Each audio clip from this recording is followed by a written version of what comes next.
안녕하세요. 오늘도 사연살롱을 찾아주셔서 감사합니다. 저는 한국과 외국을 오가며 활동 중인 40대 중반 패션 디자이너예요. 지금은 제법 성공한 축에 드는 패션 디자이너지만 젊을 적에는 여느 사람 못지않게 많은 고생을 겪기도 했었죠. 갓 신혼을 벗어난 당시 저는 월세로 구한 아주 작은 상점에서 직접 디자인하고 손수 만든 의류를 파는 옷가게를 꾸려나가고 있었어요. 제 나름대로는 행복하다고 자부하는 삶이었지만 주변 사람들의 시선은 저를 늘 아깝게 여기는 생각들이었죠. 명문 대학교에 패션 디자인학과에 입학하는 순간부터 20대 거의 전부를 저는 패션 쪽에서 촉망받는 유망주로 지냈어요. 국제 패션 디자인 공모전에서 수차례 대상을 수상하는 등 유독 재능이 돋보였던 덕분이었죠. 그때의 저는 고액 연봉을 앞세운 외국계 기업의 스카우트 제의들을 줄줄이 달고 다녔었고요. 하지만 좋은 조건으로 외국계 기업에 스카우트 되어 패션 디자이너의 꿈을 마음껏 펼칠 수 있는 모든 기회들을 거절했어요. 이유는 간단하고 분명했습니다. 평생을 가난 속에서 살아온 친정 부모님이 고생의 대가였는지 유독 병치레가 잦았기에 부모님 곁을 함부로 떠날 수도 없었어요. 외국으로 가면 기회는 더 생길지 모르지만 100% 금이환영한다고는 할 수 없잖아요. 상황이 더 안 좋아질 수도 있어서 부모님께 더 걱정을 끼치게 될 수도 있고 가난을 겪으면서도 저를 반듯하게 키워주신 부모님을 외면할 수도 없었거든요. 그래서 저는 알뜰살뜰 모아두었던 공모전들의 상금을 탈탈 털어 친정의 빚을 모두 갚아내었고 빠듯하게 남은 돈을 또 탈탈 털어서는 정말 아주 작은 상점에 월세를 얻어 옷가게를 오픈했어요. 상황이 이러하니 저를 향한 주변의 시선들이 늘 안타깝고 아까울 수밖에요. 친정 부모님도 마찬가지였어요. 가난한 부모 때문에 능력 있는 외동딸인 저의 신세를 망친 거 아니냐며 줄곧 속상해 하셨어요. 그러나 저의 생각은 정반대였어요. 친정 부모님을 모시고 살 수 있는 것만으로도 충분히 행복했고 오히려 풍족하고 여유롭게 모실 수 없어서 늘 죄송한 마음일 뿐이었죠. 그렇게 친정 부모님을 더 잘 모시기 위해 작은 옷가게를 알뜰살뜰 꾸려가던 어느 날 저에게 작은 불운이 하나 닥쳐오면서 앞으로 이어질 큰 사건들의 전조가 시작되었어요. 사건의 시작은 옷가게가 새 들어있던 상점이 계약 만료가 되면서부터였죠. 당시 가게를 옮길 만한 여윳돈이 없던 저는 새 장사자리를 찾아 부동산을 이리저리 떠돌며 골머리를 엄청이나 썩고 있었어요. 그런 저에게 손을 내민 사람이 하나 있었으니 그 사람은 바로 시모였어요. 아범한테 듣자 하니 요즘 새 장사자리 찾아서 돌아다니느라 고생하고 있다지? 그쵸. 아무래도 여윳돈이 없다 보니까 작은 가게 자리 하나 구하기가 너무 어렵네요. 그래서 하는 말인데 오해하지 말고 들으렴. 네? 내 건물 1층에 놀고 있는 상점이 하나 있잖니? 거기로 들어오는 건 어때? 여기 있는 이 시모가 말이다. 이래봬도 건물주란다, 건물주. 떡하니 건물주 시모를 두고선 뭐가 그렇게 걱정이라든. 요즘은 하느님 다음에 건물주라더라. 시모는 본인 건물 1층에 자리한 10평이 채 안 되는 허름한 상점을 임대할 것을 저에게 권했어요. 하지만 솔직히 시모의 제안이 그다지 반갑지는 않았죠. 시모가 제안한 상점은 벌써 몇 년째 공실인 채로 놀고만 있던 골칫덩이였는데요. 그 골칫덩이를 겸사겸사 저에게 떠넘기려 한다는 속셈도 너무 뻔했거든요. 무엇보다 시모는 저를 포함한 많은 사람들의 빈정을 수시로 상하게 만들 만큼 건물주라는 유세와 잘난 척이 어마어마하게 심한 사람이었거든요. 그런 시모의 며느리인 것도 모자라 건물 세입자가 된다? 이어지는 그림은 안 봐도 뻔한 거잖아요. 차마 감당할 수 없을 만큼의 건물주 유세와 잘난 척이 쏟아지고야 말겠죠. 그래서 저는 시모의 제안을 애둘러 거절하기로 했어요. 어머님 건물 1층으로요? 제 옷가게를요? 왜? 싫다니? 요즘 젊은 것들 하는 말이 시댁이랑 친정은 멀수록 좋다더만은 너도 그런 거야? 친정도 모자라서 직장까지도 시댁 멀리 두고 싶어? 아니요, 그런 건 절대 아니고요. 아무리 어머님 건물이라도 세입자로 들어가는 거면 보증금이랑 월세랑 다 맞춰드리는 것이 맞는데 저한테 그만한 여윳돈이 없어서요. 보증금이야. 너 원래 있던 가게 자리랑 똑같은 보증금으로 주고 월세는 그래 시부모도 가족이고 부모인데 까짓 거 그 정도 못 도와주겠니? 월세 낮춰주시게요? 에이 괜히 그러지 마세요. 건물 임대가 어머님 생업인데 아무리 며느리라도 폐를 끼칠 수는 없죠. 너는 한 번씩 사람 서운하게 만드는 재주가 있다니까는. 내가 정말 깎아주고 싶어서 그래요. 진심으로다가. 얼마나요? 10,000원 어떠니? 10,000원을요? 월세로요? 땡! 무슨 말을 그렇게 함부로 하니? 누구 망하게 만들 일 있어? 월세로 10,000원씩을 받겠다는 얘기가 아니라 매달 월세 10,000원씩 깎아주겠다는 얘기다. 세상에, 이게 말인지 방구인지 꼴랑 월세 10,000원 깎아주겠다는 말을 늘어놓으며 거들먹거리기는 무슨 수십억 부동산 공짜로 넘겨주는 행세를 해대는 시모의 모습을 보며 저는 속으로 그러면 그렇지 싶었어요. 하지만 그날 저는 끝내 시모의 제안을 거절하지 못했어요. 시모의 건물 1층에 몇 년째 놀고 있던 골칫덩이 상점을 월세로 임대해 옷가게를 옮겨오기로 했어요. 왜냐고요? 시모가 호언장담을 하며 저를 설득했거든요. 이 시애미가 대대로 동네 토박이인 건 알지? 알죠. 내가 대단한 마당발인 것도 알고? 어떻게 모르겠어요. 통장, 반상회장, 각종 모임 회장들도 많이 하고 개모임도 몇 개씩 개주로 지내고 계시잖아요. 그럼 얘기가 빠르겠구나. 우리 1층 상가에 임대해서 들어오면 마당발을 최대한 활용해서 팍팍 밀어주마. 동네 손님들 너한테 다 몰아주겠다는 얘기야. 그랬어요. 시모는 대대로 동네 토박이에 통장, 반상회장, 개주 등등 소문난 마당발이었고 저는 그 정도 마당발인 시모의 도움이라면 옷가게 운영도 한결 수월해질 수 있을 것이라고 생각했어요. 그래서 시모의 건물 1층 상점을 임대해 옷가게를 옮기기로 했던 거죠. 하지만 저의 옷가게가 시모의 건물에 입주하던 바로 그날부터 시모의 자잘한 부탁이 시작되었어요. 건물 맨 위층에 사는 시댁에 전구를 갈아달라는 둥, 무거운 택배가 왔으니 옮겨달라는 둥. 처음에는 결코 어려운 일이 아니었어요. 며느리로서 충분히 하고도 남을 일이었고 직장인인 제 남편의 출정이 워낙에 잦아서 시아버지도 안 계신 시모의 사정도 봐드리는 겸 했습니다. 처음에는 자잘한 부탁이었던 시모의 행동이 갈수록 심해졌어요. 어느 날부터인가 동네 사람들에게서 수선이 필요한 옷들을 몽땅 가져다가 제 앞에 던져놓더군요. 차로 한가득 실어다 놓을 만큼 많은 양이었죠. 그래놓고는 당황하는 저에게 매번 똑같이 하는 말이 우리 동네 안악들이 보면 볼수록 다들 참해요. 요즘 젊은 것들이랑은 다르게 아주 알뜰살뜰 하다니까는. 또 수선인가요? 이 많은 옷들을 다? 너는 옷 만진다는 애가 딱 보면 모르겠니? 당연히 수선이지. 그걸 물어볼 시간 있으면 얼른 수선이나 시작하거라. 우리 개모임 회원들 옷인데 내가 내일 아침까지 수선 다 된다고 찰떡같이 약속을 해놓았으니. 지금이 벌써 밤 10시가 넘었는데요.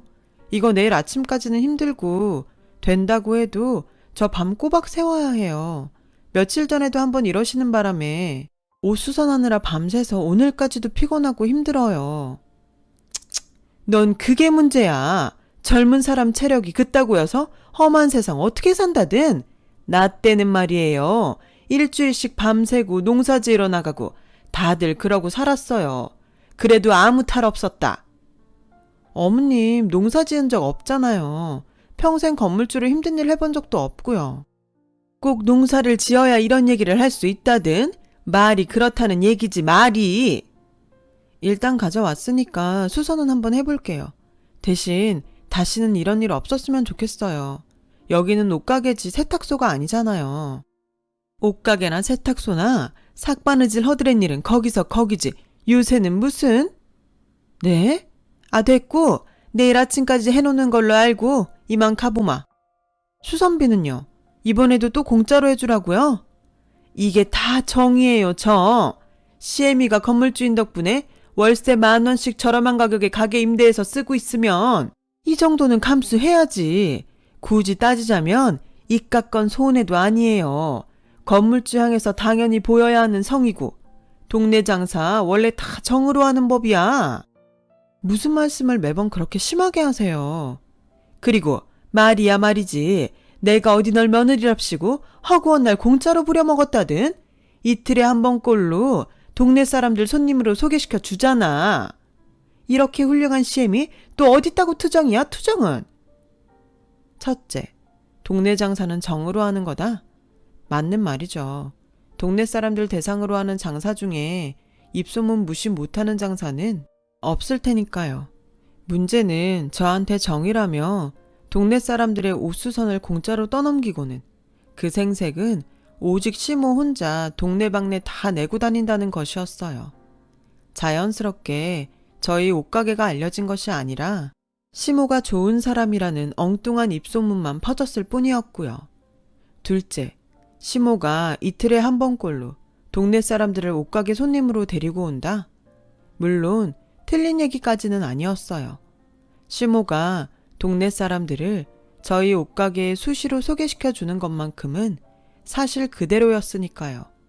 하지만 시모가 소개시켜 준 손님들은 가게에 전혀 도움이 되지 않는 골칫덩이 손님들에 불과했고요. 왜냐고요? 손님들을 저희 옷가게로 보내놓으며 시모가 걸어오는 전화의 첫 마디는 매번 똑같았거든요. 건물주 디스카운트. 지금 손님 한 명 갈 건데 내가 소개한 손님이니까 내 체면을 봐서라도 옷값은 딱 절반만 받으렴. 저번에도 얘기했잖아요.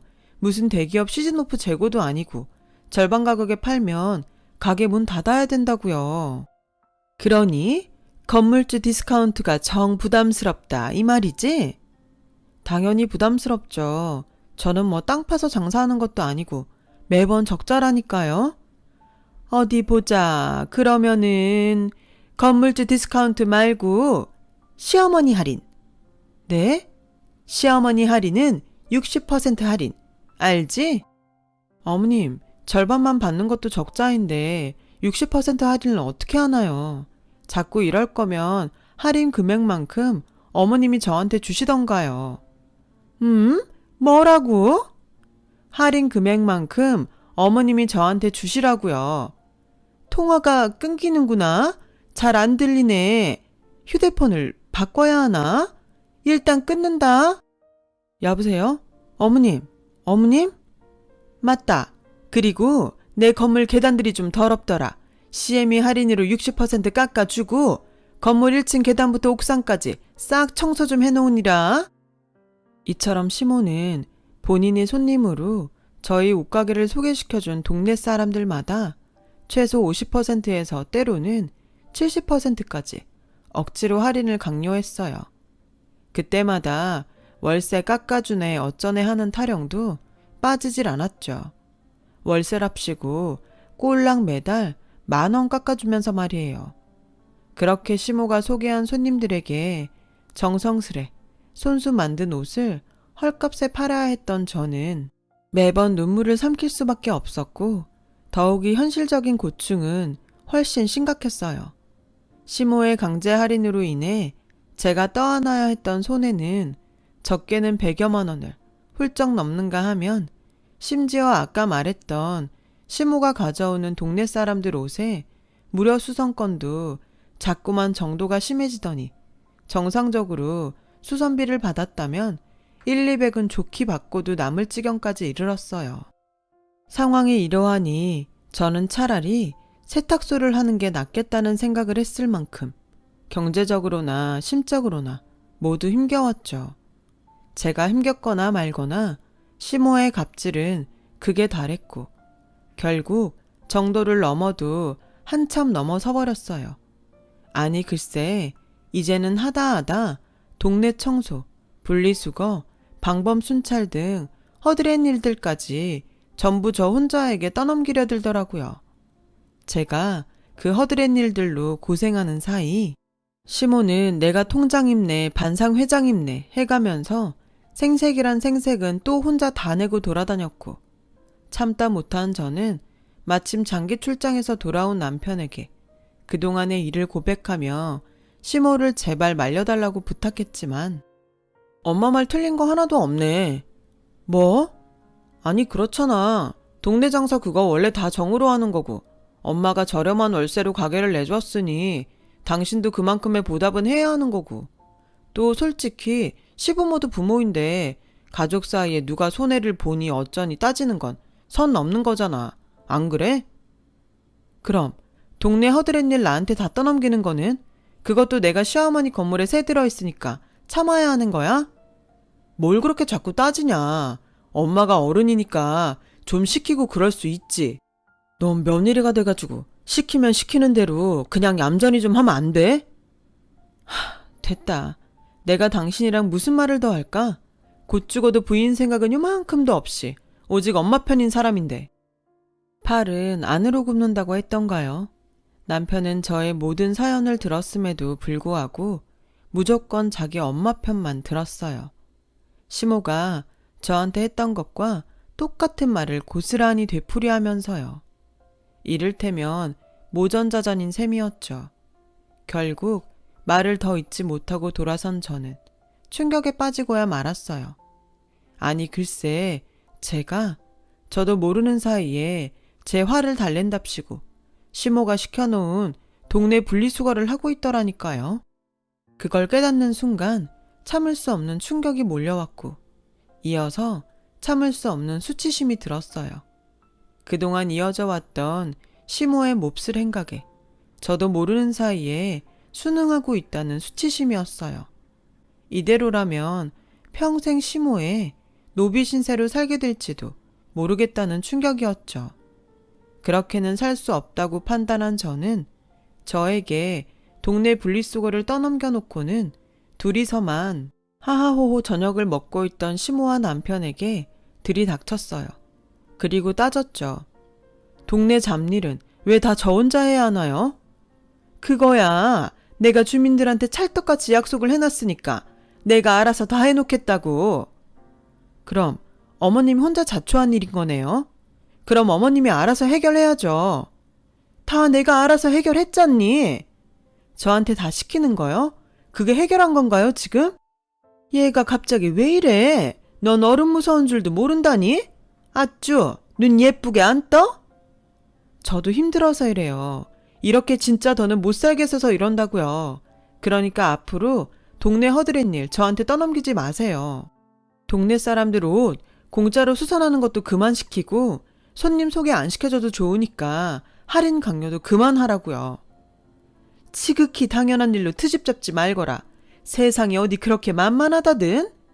세입자한테 그 정도 안 시키는 건물주가 어디 있냐고. 나 정도면 아주 흠없이 반듯한 건물주야. 요즘 세상에 어머님처럼 갑질 심한 건물주 찾는 게 오히려 더 어려운 일이고요. 제가 어머님 건물 세입자라고 만만해서 이러는 거면 당장 가게 뺄게요. 그니까 그만하세요. 가게 하나 뺀다고 뭐가 달라질 것 같아? 안 달라지면요. 가게를 빼면 건물주와 세입자 관계는 끝이겠지만 결혼에는 계약기간이 없다는 거 모르니? 네가 내 며느리인 이상 지금처럼 똑같이 시킬 거 다 시키면서 살 테니 각오해. 앞으로 평생. 그럼 제가 이혼을 하면 그놈의 갑질이 끝이 나겠네요. 그쵸? 이게 어디서 주제도 모르고 함부로 이혼을 입에 올려 올리기를? 제 주제가 어디가 어떤데요? 그걸 몰라서 물어? 삭바느질하면서 입에 겨우 풀칠이나 해대는 주제에 감히 건물주 시모에게 따박따박 말대꾸나 해대는 버릇없는 주제지. 삭바느질이요? 그래, 삭바느질. 아닌 말로다가 삭바느질이 직업에다가 내 건물에 새들어 장사하는 입장이면 옛날로 치면 솔건업이야 같은 존재일 뿐이야. 남들도 다 그렇게 생각해. 남들 누가 그렇게 생각하는데요? 네? 대답 좀 해보라니까요. 누가 그렇게 생각하냐고요. 가타부타 따질 것 없고 쫓겨나기 싫으면 지금부터라도 잘해. 옛날처럼 다른 집에 식모살이로 팔아치우기 전에 지금 시키는 일이라 나 죽었소 하면서 노비면 노비답게 굽실거리란 말이야. 웃긴다. 아니, 누가 누굴 쫓아내? 내가 내 발로 나간다니까? 이딴 집구석 지긋지긋해서라도 가게 빼고 이혼도 하겠다니까? 제 입에서 이혼 소리가 떨어지는 순간 잠자코 지켜보고 있던 남편이 차마 글로 옮길 수 없는 심한 욕설과 함께 저를 한 대 때릴 기세로 오더라고요. 저는 박치기 한 방으로 남편을 녹다운 시켰어요. 그리고는 분노에 찬 한마디를 남기며 시댁을 떠났죠. 이거 하나 똑바로 알아도 세상 돈이 전부인 것 같지? 지금 가진 건물이 평생 보험하게 되어줄 것 같지? 아니, 그딴 식으로 세상 살다가는 언젠가는 반드시 패가망신할 거야. 내 평생을 걸고 보증한다. 그렇게 저는 시모 건물에 새 들어있던 옷가게와 결혼생활 모두를 청산했어요. 그리고는 시모로부터 돌려받지 못한 옷가게 보증금과 시모의 공짜 옷수선과 할인 강요 등으로 인해 손해본 인건비, 동네 허드렛 일을 해야 했던 인건비까지 빠짐없이 이혼 위자료로 받아내었죠. 법원으로부터 그 돈들을 이혼 위자료를 저에게 지급하라는 판결을 받던 날, 시모와 남편의 똥 씹은 표정이 얼마나 꼴사납던지. 이만하면 통쾌한 이혼 아니었냐고요? 이혼 직후 저는 한동안 친정에 머물며 시리에 빠진 날들을 보냈어요. 시모와 남편에게 받은 상처가 워낙 컸던 탓에 거액의 위자료를 받으면서도 통쾌하다는 생각은 들지 않았고 오히려 억울한 마음만 계속 남아있었죠. 자존감이 바닥을 쳤던 탓에 세상을 향한 회의감마저 들었어요. 세상이 원래 다 이런 건가? 그렇다면 난 앞으로 어떻게 살아가야 하지? 하는 고민과 걱정만 가득했어요. 그런 저를 다시 일으켜 세운 건 촉망받던 패션 유망주의 길을 단념한 채로 친정 부모님을 보살피기 위해 동네 옷가게 주인을 택했던 저를 늘 안타깝게 여기던 가족이었어요. 친정 아버지와 어머니요. 지금껏 돌봐준 것만으로도 충분히 고마워. 그러니까 이제 너의 삶을 찾아가렴. 네가 뭐가 부족해서 그런 취급이나 받으며 산다니? 넌 충분히 능력 있는 사람이야. 친정 아버지와 어머니가 차례로 건넨 말에 용기와 꿈을 되찾은 저는 다시 일어설 수 있었고 심혈을 기울여 준비한 포트폴리오를 외국계 패션 회사들에게 돌렸죠. 그리고 그로부터 몇 년 뒤, 막 40대 초반에 접어든 저는 달러 부자가 되어 인천공항으로 돌아왔어요. 외국계 패션 회사에 돌렸던 포트폴리오가 무척이나 좋은 반응을 얻었고 외국계 회사에 스카우트되어 근무하며 억척같이 일만 한 덕분이었어요. 그 몇 년 사이 저는 패션 디자이너로서 꽤나 큰 성공을 거두었어요. 큰 성공을 거두고 외국에서 남부럽지 않게 자리를 잡았던 제가 갑자기 귀국했던 이유는 근무하는 외국계 패션 회사와 대한민국의 중견기업이 납품 계약을 맺었기 때문이었어요. 납품 계약의 대상은 당연히 제가 직접 디자인한 의류였고 그래서 국내에 머물 필요가 생겼기에 귀국했던 것이었죠. 친정 부모님의 환영을 받으며 귀국한 저는 곧장 한국에 머물 집을 알아보러 다녔어요. 그러던 중 엄마가 그러시더라고요. 경매에 나온 매물이 있는데 한번 보지 않겠냐고요. 그 경매 매물은 바로 한때 저를 삭바느질 노비 취급했던 시모의 건물이었어요. 시모가 입만 열면 건물주랍시고 거들먹댔던 바로 그 건물요. 이게 뭐가 어떻게 된 일인지. 답은 의외로 친정 어머니가 알고 있더라고요. 내 전 CM이라는 작자가 전 재산을 아주 홀랑 말아먹은 모양이더구나. 홀랑? 아니, 왜? 건물 하나쯤 가지고 있으면 어지간해서는 망할 일 없을 텐데. 어지간한 일이 아니었으니까 홀라당 말아먹었지. 그 작자가 원래부터 모임 만드는 거 좋아했잖니. 개모임 같은 것도 자기가 막 나서서 개주도 도맡고. 그치. 그래서 내가 고생 좀 했던 거고. 그러다 똥 밟은 거지 뭐. 내 전 시애미가 친한 동네 친구랑 개모임을 크게 하나 더 만들고 둘이서 번갈아 가면서 개주 노릇을 했는데 개주 중에 하나인 친구라는 사람이 동네 사람들 개돈을 몽땅 들고선 야반도주를 해버렸대. 그냥 개돈만 들고 튄 게 아니라 시애미한테 사기쳐서 혼자서 따라오고 있던 개돈들까지 싹싹 훔쳐갔다더구나. 와, 그 인간 언젠가는 큰 코 한번 다칠 줄 알았어. 그래서요? 뻔하지. 동네 사람들이 혼자 남아있는 시애미한테 개돈 돌려놓으라는 소송을 줄줄이 걸었는데 친구한테 도둑 맞은 개돈이 개모임 7개 정도만큼 되나? 워낙에 엄청난 금액을 들고 튀어버린 바람에 갚을 능력이 없는 시애미는 온 집안에 빨간 딱지가 붙은 것도 모자라 입만 열면 그렇게 자랑을 해대던 건물까지 경매로 넘어가 버린 거지 뭐. 이런 일이 있는 줄 알았으면 하루라도 빨리 귀국할 걸 그랬어. 그 인간들 집에 빨간 딱지 붙는 꼴 생방송으로 직접 목격하게. 엄마는 봤다? 그것도 직접. 엄마가? 왜요? 생각해보니까 그러네. 받을 돈 다 받고 이혼했으니 이제 우리랑은 아무 상관없는 남남인데 굳이 그 집안 소식까지 엄마가 줄줄이 꿰고 있는 것도 그렇고 좀 이상해. 무슨 이유라도 있어요? 궁금했으니까 남의 집 귀한 외동딸한테 그렇게 몹쓸 짓을 해대던 인간들이 얼마나 잘 먹고 잘 사나 그게 너무 궁금했으니까 어떤 천벌을 받고선 패가망신하나 썩 궁금하기도 했고. 친정 어머니의 말을 듣는 내내 가슴이 뭉클하더라고요. 딸이 겪은 일이 얼마나 속상했으면 그 순박한 친정 어머니마저 몹쓸 시댁이 패가망신하는 걸 고대하며 지켜보았을까 싶어서요. 그래서 저는 눈 딱 감고 대출도 좀 껴서 경매에 나온 시모의 건물을 확 낙찰받아 버렸죠. 저 개인적인 복수도 할 겸 친정 부모님의 한도 풀어드릴 겸 해서요. 그런데 저와 친정 부모님이 낙찰받은 시모의 건물을 보러 가던 날 시모와 남편은 알거지가 된 현실을 부정이라도 하려는지 빨간 딱지가 고스란히 붙어있는 가구와 소파들로 건물 입구를 봉쇄한 채로 여기는 본인들 건물이니 절대로 나갈 수 없다며 농성을 벌이고 있더군요.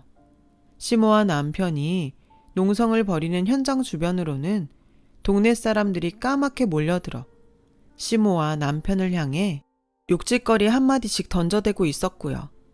눈치를 보아하니 까맣게 몰려든 동네 주민들 모두가 시모에게 갯돈을 손해본 사람들인 것 같았어요. 우스웠죠.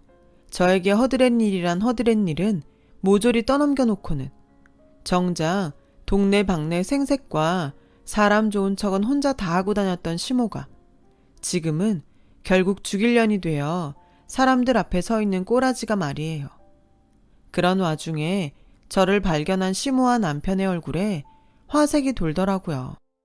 설마 했는데? 진짜 너였구나. 내 건물을 낙찰받은 사람이 진짜 내 며느리였어. 다행이다. 참 다행이야. 다행이요?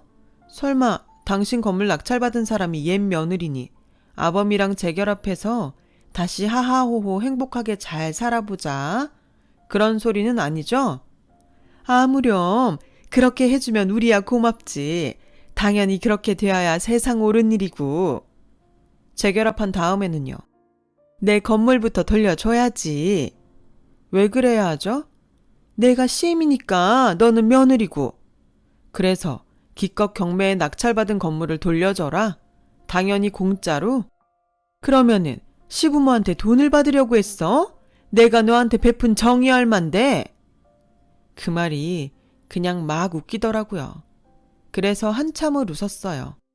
정을 베풀기는 무슨 별 쓰레기 같은 소리를 다 듣겠네 정말. 저기요 아줌마, 우리 예전에 끝난 사이거든요.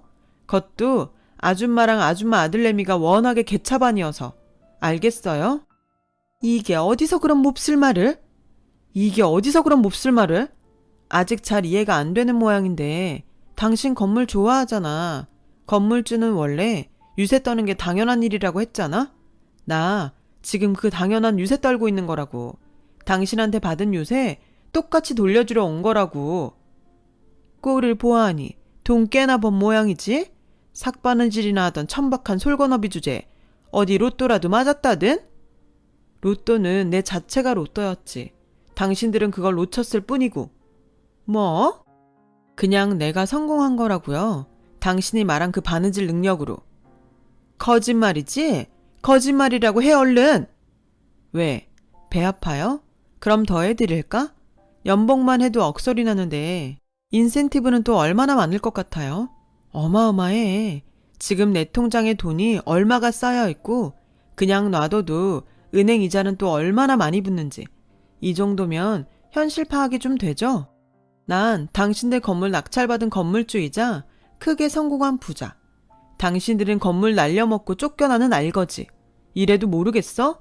신세 역전됐다고 이 정신나간 아줌마야. 그러자 시모와 남편이 여기는 본인들 건물이니 한 발자국도 나갈 수 없다고 악다구니를 치기 시작했어요. 저를 향해 뭘 막 집어 던지기는 했는데 하나도 맞지를 않았고요. 허우적대는 그 꼴이 우습더라고요. 그러거나 말거나 저는 시모와 남편을 향해 승리의 미소를 날리며 경찰에 전화를 걸었어요. 외부인이 제 명의의 건물에 장애물을 설치해놓고 무단 점거 농성을 벌이고 있다는 신고 전화였죠. 결국 시모와 남편은 경찰들의 손에 끌려 나왔어요.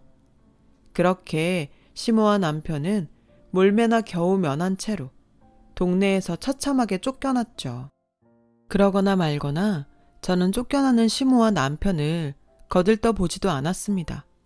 과거 시모의 악행으로 인해 온갖 고생을 치르던 저를 남편이 거들떠보지 않았던 것처럼요. 돈 좀 있답시고 나를 삭바느질이나 하는 솔고노비 취급하더니 결국엔 지들이 그 돈 때문에 쫓겨다니는 도망노비 신세가 됐네. 이래서 돈 있다고 사람 업신여기고 그러면 안 되는 건가 봐.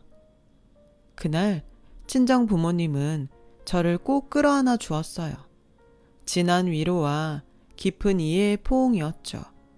그렇게 40대 중반이 된 저는 여전히 외국 패션 회사의 디자이너로 국내에서 여유롭게 재택근무를 하며 한편으로는 대한민국 중견기업에 제가 직접 디자인한 의상을 납품하며 지내고 있어요. 반면 시모와 남편은 제가 했던 말 그대로 도망 노비 신세로 전락하고야 말았죠. 집도 절도 없이 떠돌며 동네 사람들의 끈질긴 추격에 쫓기는 처지예요. 그들에게 갚아야 할 빚이 아직 한참이나 많이 남았거든요. 다른 사람들한테만 이런 날이 생기는 줄 알았는데 저에게도 이런 날이 왔네요. 그게 언제가 되었든 정말 다들 좋은 일 생길 겁니다. 건강 잘 챙기시고요. 제 긴 이야기 들어주셔서 감사합니다. 여러분, 사연 댓글에 응원과 현명한 조언 부탁드려요. 좋아요와 구독은 저에게 큰 힘이 됩니다. 오늘도 좋은 일 가득하세요.